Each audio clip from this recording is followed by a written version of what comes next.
നമ്മുടെ Neslin നായകനായിട്ടെത്തിയ Mollywood times cinema കണ്ടിട്ട് ഇറങ്ങിയതാണ്. സിനിമ എങ്ങനെ ഉണ്ടെന്നുള്ളത് പറയാം. നമ്മുടെ മുകുന്ദനുണ്ണി സിനിമ ഡയറക്ട് ചെയ്തിട്ടുള്ള പുള്ളിയാണ് ഇതിൻ്റെ ഡയറക്ടർ. അഭിനവ് സുന്ദറാണ്. റൈറ്റർ രാമു സുനിലാണ്. ഒരു വ്യത്യസ്തമായിട്ടുള്ള ഒരു റൈറ്റിംഗ് ആണ് ഇതിനകത്ത് പിടിച്ചിരിക്കുന്നത്.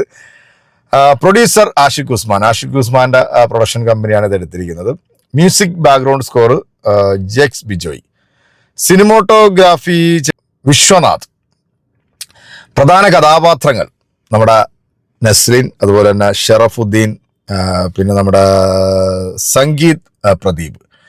ഈ സിനിമ ശരിക്കും പറയുകയാണെങ്കിൽ സ്ലോ പേസ് ആണ്. ഈ പടം ഏതാണ്ട് ഒരു 3 മണിക്കൂറോളം ഉണ്ട് സിനിമ. അപ്പോൾ സ്ലോ പേസിൽ തന്നെയാണ് സിനിമ പോകുന്നത്. പിന്നെ നസ്രീൻ്റെ ഒരു ലുക്കും ഒക്കെ 90s പിന്നെ 2000 ആ ഒരു കാലഘട്ടമാണ് ഇതിൻ്റെ സിനിമയുടെ കഥയൊക്കെ പറയുന്നത്. ചെറുപ്പം മുതലേ ഈ എന്താ പറയുക, ഒരു സിനിമ ചെയ്യണമെന്ന് ആഗ്രഹിച്ച് നടക്കുന്ന ഒരു പയ്യൻ. അതും ചുമ്മാ ഒരു സിനിമ ചെയ്താൽ പോരാ, എല്ലാവരും ശ്രദ്ധിക്കപ്പെടുന്ന ഒരു സിനിമ വേണം. അപ്പോൾ ഈ സിനിമയ്ക്കുള്ളിലുള്ള കഥ പറയുന്ന ഒരുപാട് സിനിമകൾ നമ്മൾ കണ്ടിട്ടുണ്ട്. അത്യാവശ്യം ഇതിനകത്ത് ഈ നസ്ലിൻ എന്ന് പറയുമ്പോഴത്തേക്ക് ഒരു നാച്ചുറൽ ആക്ടറാണ്. കാരണം പുള്ളി വെറുതെ ഡയലോഗ് പറഞ്ഞാലും നമ്മളൊക്കെ ചിരിക്കും. അങ്ങനത്തെ കുറേ സംഭവങ്ങളുണ്ട് കേട്ടോ ഇതിനകത്ത്. നസ്ലിൻ്റെ ചില ഡയലോഗ് ഒക്കെ കേൾക്കുമ്പോഴത്തേക്ക് നമ്മൾ തിയേറ്ററിൽ ഭയങ്കരമായിട്ട് പൊട്ടിച്ചിരിക്കുന്നുണ്ട്. അപ്പോൾ സിനിമയ്ക്കുള്ളിലെ സിനിമയാണിത്. കാരണം ഇതുവരെ നമ്മൾ കാണാത്ത ഒരു പാറ്റേണിലാണ് ഈ ഒരു സിനിമയുടെ കഥ പറഞ്ഞു പോകുന്നത്. അതുകൊണ്ട് തന്നെ എല്ലാവർക്കും ഈ സിനിമ എത്രത്തോളം ദഹിക്കുമെന്ന് അറിയത്തില്ല. പക്ഷെ സിനിമ പലർക്കും അത് കണക്റ്റ് ആകുന്നുണ്ട്. അത്യാവശ്യം നല്ല മേക്കിംഗ് ആണ് സിനിമയുടെ. ഈ മുകുന്ദനുണ്ണി അസോസിയേറ്റ് ആ ഒരു സിനിമയുടെ ഒരു മേക്കിംഗ് ഒക്കെ ഇല്ല, ആ ഒരു രീതി തന്നെയാണ് ഇതിൻ്റെയും ഇതും മേക്ക് ചെയ്തിരിക്കുന്നത്. പിന്നെ ഷറഫുദ്ദീൻ ആണെങ്കിലും അതുപോലെ തന്നെ വിനീത് ശ്രീനിവാസൻ സിനിമയിൽ ഒരു പ്രധാനപ്പെട്ട റോൾ ചെയ്യുന്നുണ്ട്. ഒരു സ്ലോ പേസിൽ ഇങ്ങനെ കഥ പറഞ്ഞ് വന്ന് പിന്നെ ഒന്ന് പെട്ടെന്ന് കയറി ഒന്ന് അപ്പാവും, പിന്നെയും നേരെ ഡൗൺ ആവും. ഇതിനകത്ത് പെർഫോം ചെയ്തിരിക്കുന്നവരെല്ലാം നൈസായിട്ട് ചെയ്തിട്ടുണ്ട്. അതുപോലെ തന്നെ മ്യൂസിക് ബാക്ക്ഗ്രൗണ്ട് സ്കോറൊക്കെ കിഡുമായിട്ട് ചെയ്തിട്ടുണ്ട്.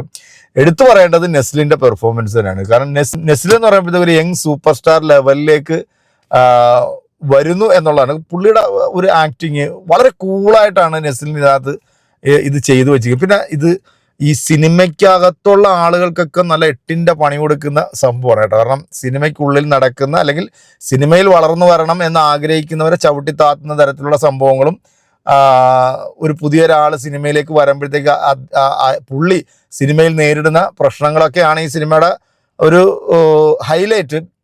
പക്ഷെ അത് അടിപൊളിയായിട്ട് ചെയ്തിട്ടുണ്ട്. നസ്ലിൻ കിഡുമായിട്ട് ചെയ്തിട്ടുണ്ട്. മൊത്തത്തിൽ സിനിമ നമുക്കിങ്ങനെ കണ്ടിരിക്കും. പക്ഷെ ഇതൊരു ലെങ്ത് കൂടുതലുള്ളത് കൊണ്ട് തന്നെ നമുക്ക് ആ ഒരു ലാഗ് നമുക്ക് ഭയങ്കരമായിട്ട് അത് ഫീൽ ചെയ്യുന്നുണ്ട്. പക്ഷെ എങ്കിലും ഇടയ്ക്കൊക്കെ ആ ഒരു കോമഡി സംഭവമൊക്കെ വരുമ്പോഴത്തേക്ക് കയറി അങ്ങോട്ടൊന്ന് അപ്പാവും, പിന്നെ നേരെ ഒന്ന് ഡൗൺ വരും. ക്ലൈമാക്സ് പോർഷനിൽ വരുമ്പോഴത്തേക്ക് അത്യാവശ്യം നല്ല ഒരു സംഭവം ചെയ്തു വെച്ചിട്ടുണ്ട്. പിന്നെ ഇതിനകത്ത് സംഗീത് പ്രദീപിൻ്റെ ആണ്. ഇവർ തമ്മിലുള്ളൊരു കോമ്പിനേഷൻ സിനിമ ഒക്കെ നമ്മൾ ഒരുപാട് കണ്ടാണ്. അപ്പം ആ ഒരു സംഭവത്തിൽ നിന്നൊക്കെ വളരെ വ്യത്യസ്തമായിട്ടാണ് ഇവർ രണ്ടുപേരുടെയും ഈ ഒരു സിനിമയിൽ ഇവരുടെ ഒരു പെർഫോമൻസ് വരുന്നത്. രണ്ടുപേരും 2 രീതിയിൽ ചിന്തിക്കുന്ന ആൾക്കാർ. എന്താണേലും പിന്നെ നമ്മുടെ ജഗദീഷ് സിനിമയ്ക്കകത്ത് നല്ലൊരു റോൾ ചെയ്തിട്ടുണ്ട്. ഈ സിനിമയിൽ നിന്ന് ഈ കഥ അടിച്ചു മാറ്റി വേറൊരാൾ സിനിമ ചെയ്യുന്നു, അങ്ങനെയൊക്കെയുള്ള ഒരുപാട് സംഭവങ്ങളുണ്ടല്ലോ. പക്ഷെ അത് നല്ല രീതിയിൽ, അത് നല്ല വൃത്തിയിലും വെടുപ്പിലും സംഭവം ചെയ്തു വെച്ചിട്ടുണ്ട്. പക്ഷെ അത് എത്രത്തോളം ആൾക്കാർ എൻഗേജ് ആകും എനിക്കറിയത്തില്ല. പക്ഷെ പലർക്കും ഈ സിനിമ കണക്ട് ആകും. സിനിമയുമായി ബന്ധപ്പെട്ടിരിക്കുന്ന ഒരുപാട് ആളുകൾക്ക് ഈ സിനിമ കണക്ട് ചെയ്യും. ഒരു പക്ക ഒരു എന്താ പറയുക, ഒരു ഫാമിലി എന്റർടൈനർ സിനിമ ആണോ എന്ന് ചോദിച്ചു കഴിഞ്ഞാൽ എൻ്റെ ഒരു പേഴ്സണൽ അഭിപ്രായം ഒരു ഫാമിലി പക്ക എന്റർടൈനർ സിനിമ അല്ല. കാരണം നെസ്ലിൻ്റെ ഇതിനു മുമ്പ് വന്നിട്ടുള്ള പടങ്ങളിൽ നിന്നൊക്കെ വളരെ വ്യത്യസ്തമായിട്ട് നെസ്ലിൻ ചെയ്തിരിക്കുന്ന ഒരു സിനിമയാണ്. പക്ഷെ അത്യാവശ്യം നല്ല രീതിയിൽ പുള്ളി അത് ചെയ്തു വെച്ചിട്ടുണ്ട്. എന്തായാലും സിനിമ കണ്ടവരാണെങ്കിൽ നിങ്ങളുടെ അഭിപ്രായം പറയാം. തിയേറ്ററിൽ വന്ന് നമുക്ക് ഒരു 1 ടൈം വാച്ചബിൾ ആണ് സിനിമ. കാരണം നമുക്ക് സിനിമ എന്താണെന്നും സിനിമയെക്കുറിച്ചിട്ടുള്ള സംഭവങ്ങൾ എന്താണെന്നൊക്കെ വളരെ വ്യക്തമായിട്ട് പറഞ്ഞ് മനസ്സിലാക്കുന്നുണ്ട്. അത് സിനിമ ആസ്വദിക്കുന്ന ആളുകളാണെന്നുണ്ടെങ്കിൽ തീർച്ചയായിട്ടും സിനിമ ഒരു വട്ടം ഒന്ന് കണ്ടിരിക്കുന്നത് നല്ലതാണ്. നിങ്ങളുടെ അഭിപ്രായം അറിയിക്കുക. അപ്പോൾ യങ് സൂപ്പർ സ്റ്റാർ നെസ്ലിൻ്റെ സിനിമ കണ്ടിട്ട് നിങ്ങളുടെ അഭിപ്രായം പറയാം. ഓക്കെ.